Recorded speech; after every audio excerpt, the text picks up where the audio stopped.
There, how's that? Perfect, thank you. All right, are we ready? Yes, let's go! Every morning at exactly 6:10, before the city fully woke up, Daniel noticed the same woman struggling at the same bus stop. Her scarf was always slightly crooked, her hands always full, sometimes groceries, sometimes papers, sometimes nothing but exhaustion. The first day he helped her pick up the oranges that rolled across the sidewalk, he didn't think twice. The second day, he offered her his umbrella. By the third, his young daughter tugged his sleeve and whispered, "Daddy, it's her again."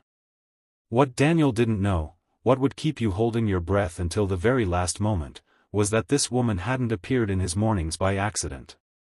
She was there because of him, and because of a truth tied to the past he had tried so hard to forget. Daniel's life had become a careful routine since his wife passed away 3 years earlier. Wake up before sunrise. Make breakfast with one hand while packing lunchboxes with the other. Tie shoelaces, braid messy hair, and walk his daughter, Lily, to school before heading to his construction job. He didn't remember the last time someone asked how he was doing, and he didn't ask himself either. Helping people was easier than helping his own grief. That's why, when he saw the woman again on the fourth morning, struggling to carry a broken suitcase with one wheel missing, he stopped without thinking. He fixed the wheel using tape from his toolbox, smiling awkwardly as she laughed for the first time. Her laugh was soft but surprised, like she wasn't used to kindness landing gently. They began exchanging small talk. Her name was Claire. She said she worked nearby. She always thanked him too much, like his help meant more than it should. Lily started waving at her every morning, and Claire always waved back, eyes lingering on Daniel with something unreadable, sadness, maybe, or recognition. Daniel never noticed. He was too busy surviving. Still, something about those mornings felt warm, almost healing. For a few minutes each day, the weight on his chest lifted. One rainy morning, Claire wasn't at the bus stop. Daniel felt an unexpected emptiness. Lily noticed too. "Did we do something wrong?" she asked. Daniel smiled and shook his head, but the day felt longer without that quiet connection. When Claire finally returned 2 days later, she looked different, nervous, pale, like someone about to step onto a stage with no script. She thanked him again for everything, then hesitated, as if deciding whether to cross an invisible line. Daniel offered her a coffee from the small shop near the stop, and for the first time, she agreed. Sitting across from him, Claire's hands trembled around the cup. She asked about Lily. About his wife. About the night she died. Daniel stiffened, the familiar pain rising. He answered carefully, leaving out details even he couldn't face. When he finished, Claire's eyes filled with tears. That's when she said the words that would change everything, "I was there that night." Daniel felt the world tilt. Claire explained that years ago, she'd been driving home late, distracted, exhausted, just like Daniel had been. She'd witnessed the accident. The screech of tires. The chaos. She'd been the one who pulled Lily from the back seat before the car caught fire. She disappeared before the ambulance arrived, overwhelmed by fear and guilt. Daniel never knew who saved his daughter.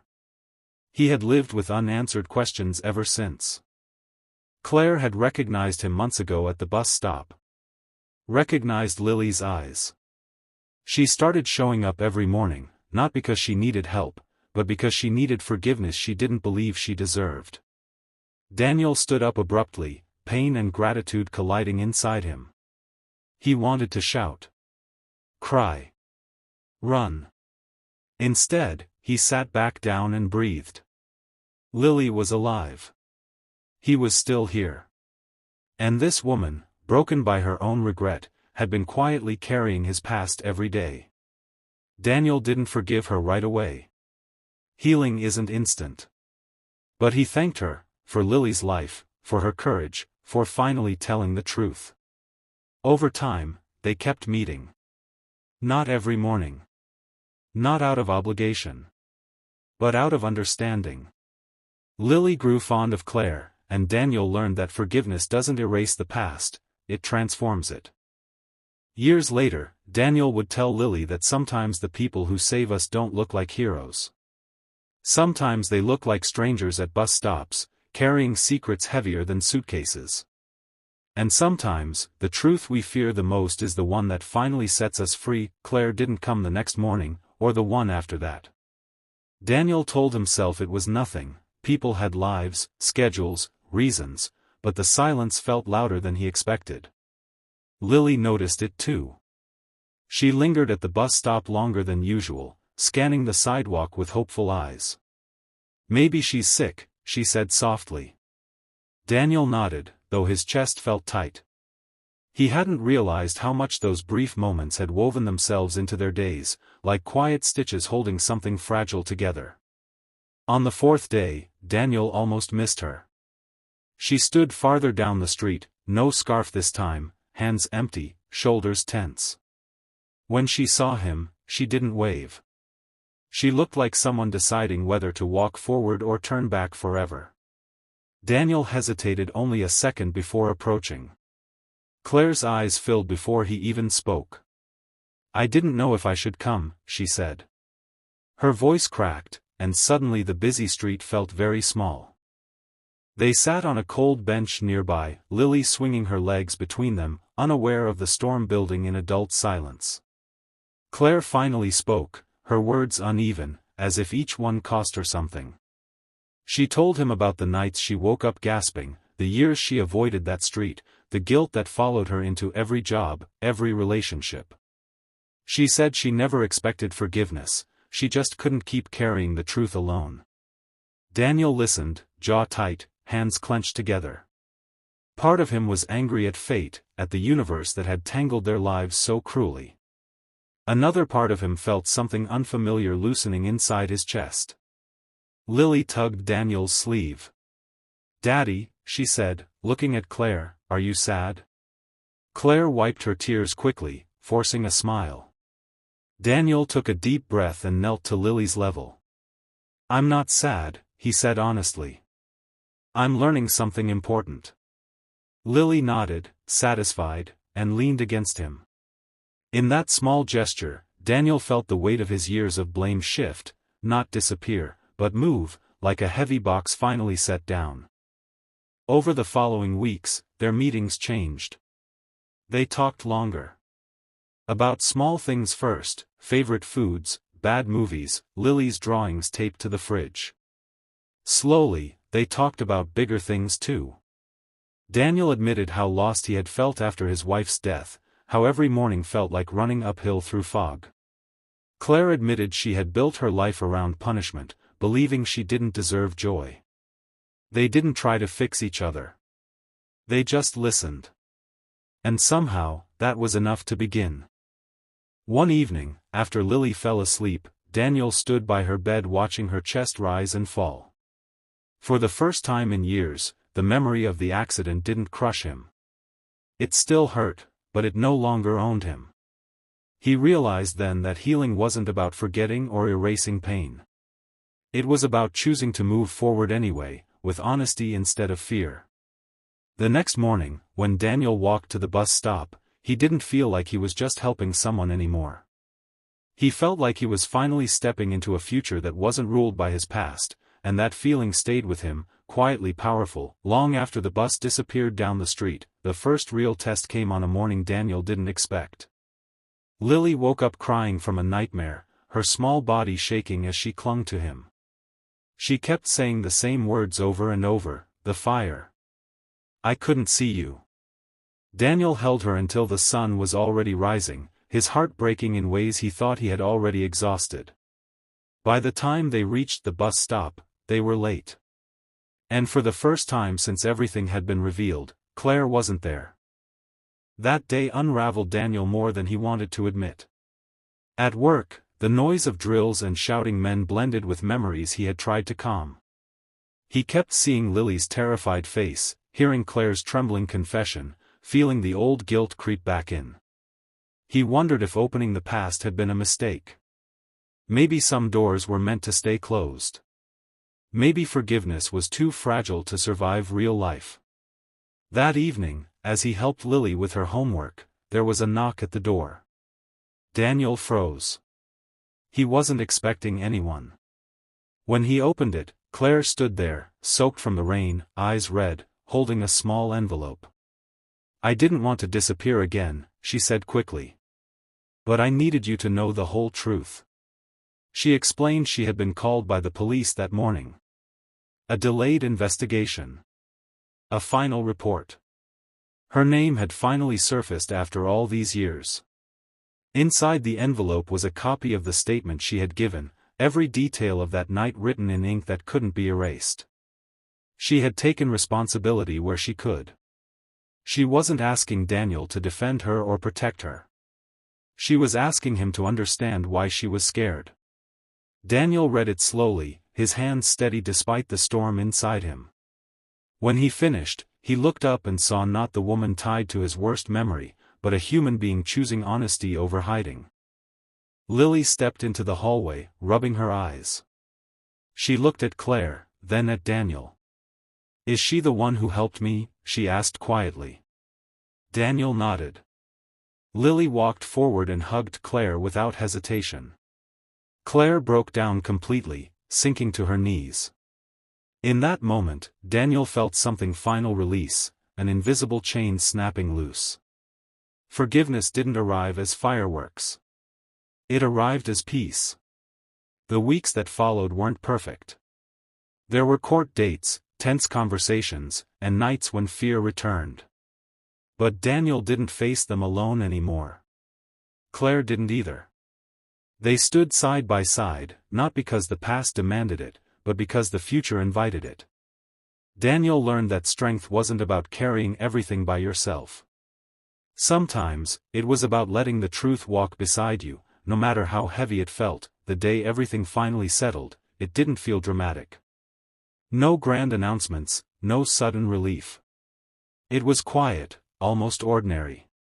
The investigation closed with no charges, only records finally completed and long-lost questions answered. Claire didn't celebrate. Daniel didn't either. They simply sat on a park bench while Lily chased pigeons, laughing in that carefree way that reminded them both why survival had been worth it. Time began to soften the sharp edges of their lives. Mornings at the bus stop turned into shared walks. Shared walks turned into dinners where Lily insisted on setting the table herself. There were still hard days, moments when Daniel felt the echo of loss, moments when Claire slipped into guilt, but now those moments passed more gently. They talked through them. They learned when to speak and when to just sit together in silence. One evening, Lily brought home a school assignment titled My Hero. Daniel assumed it would be about him. Instead, Lily read aloud, her voice proud and certain. She talked about how heroes don't always wear uniforms. Sometimes they are scared. Sometimes they make mistakes. But real heroes choose to do the right thing even when it's hard, and they come back to tell the truth. Claire covered her mouth, tears streaming freely, while Daniel felt his chest fill with something warm and steady. Later that night, after Lily had fallen asleep, Daniel stood by the window, watching the city lights flicker like distant stars. He realized the past no longer haunted him the way it once had. It had become a teacher instead of a prison.